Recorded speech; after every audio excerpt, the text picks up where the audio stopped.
Deep within the sprawling 900-acre concrete jungle of Mumbai lies a stretch of asphalt that doesn't just connect destinations, it devours souls.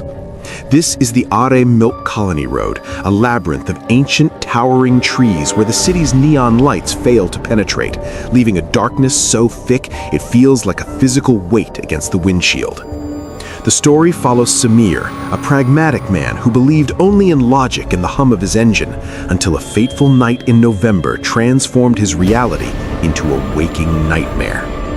It began with a simple traffic jam, a twisted mess of metal on the main highway that forced his GPS to recalculate, offering a faster route through the heart of the forest.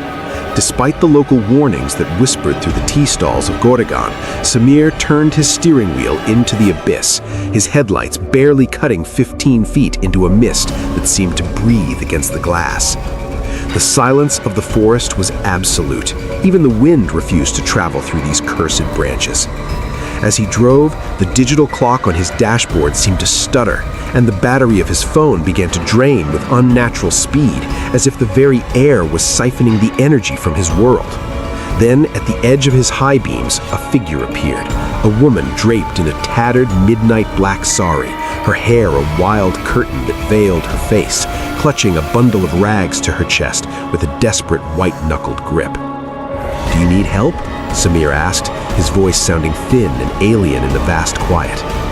The woman remained a statue, a shadow among shadows, until she finally tilted her head, revealing a face that looked like parched earth, human yet drained of every drop of vitality.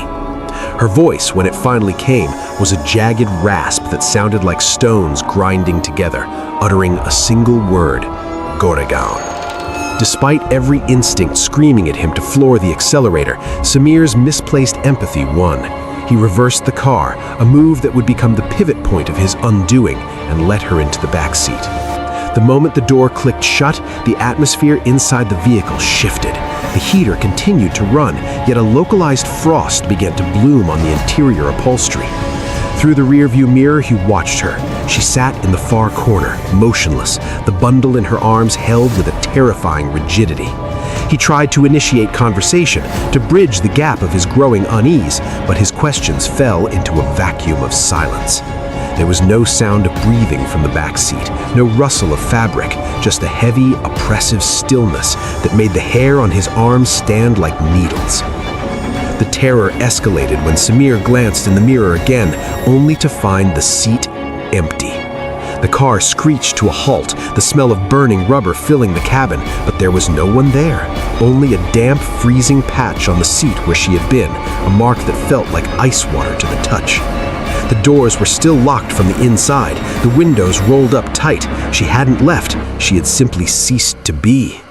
Panic surged as a new sound pierced the silence, the thin, wailing cry of an infant, not from the woods, but from the empty floorboards of his own car. He pushed the engine to its limit, the needle climbing past 90, yet the wailing grew louder, vibrating through the steering column and into his very bones. Suddenly, the world went black.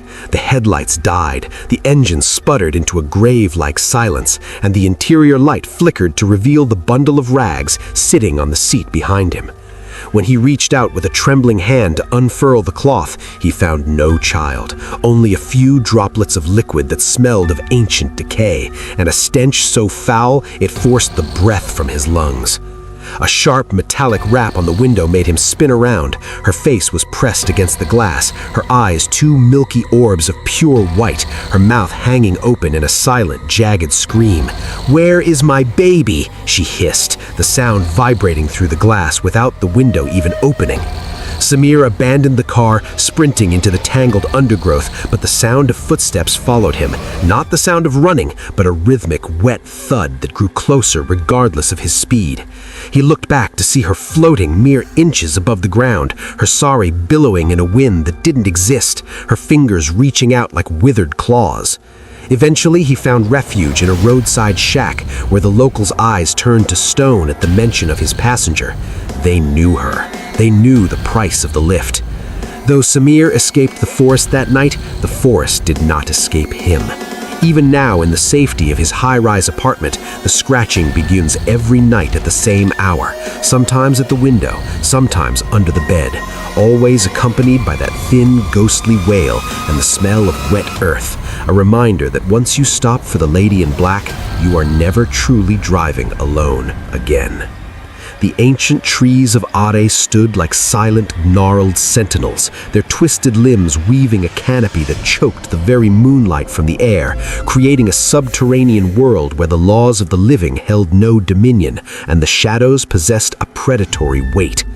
Within this emerald tomb, the silence was not an absence of sound, but a heavy, vibrating hum that pulsed in time with the frantic rhythm of a trapped heart. The road ahead distorted and stretched, turning into an infinite ribbon of gray that led nowhere, while the rearview mirror reflected a darkness that seemed to be crawling into the cabin, a liquid gloom that tasted of copper and old graves. Every flicker of the dashboard lights revealed a new horror, a pale, spectral hand brushing the shoulder, the sudden bone-chilling drop in temperature that turned exhaled breath into a thick white shroud, and the realization that the doors were no longer exits but barriers keeping the nightmare inside. There was no escape from the sound, a wet, dragging noise that moved across the roof of the car, followed by the jagged, rhythmic scratching of long-dead nail clippings against the metal, a sound that promised that the entity from the forest didn't just want a ride, it wanted to trade its eternal cold for the warmth of a living soul. The atmosphere grew so dense with dread that the air itself felt like stagnant water, drowning the senses, until the only reality left was the white-eyed face at the window and the terrifying certainty that some paths once crossed lead into a darkness from which no traveler ever truly returns.